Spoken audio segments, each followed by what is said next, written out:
Keith Cook is psyched. Today's my birthday. My wife got me a wonderful present to drive a tank. At 38, he's a child of the 80s. He grew up playing with Army men. Today, he drives G.I. Joe's ride. This, by far, is the greatest man toy ever built. Todd Lebross is the commander of Tanktown, USA. I was in the Marine Corps Reserve, but I was an aircraft mechanic, or aircraft hydraulicsman, I should say.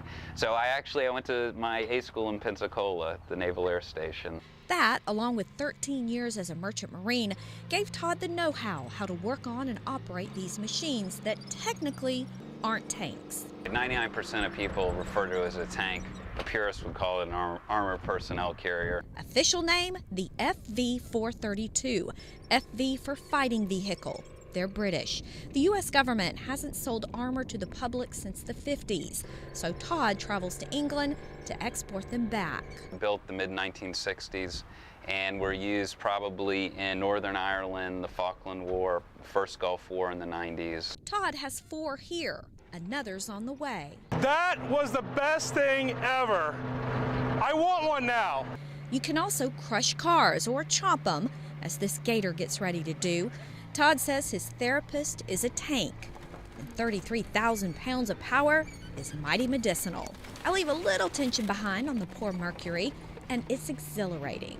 Veterans make up a lot of Todd's clientele, and one recent one stands out. He was 90, so he was our oldest car crusher.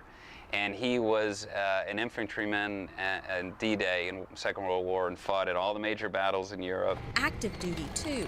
Lots of infantrymen that come out and they'll say, man, I've ridden hundreds of hours in the backs of these things, but they never let me drive one. So that's what I want to do.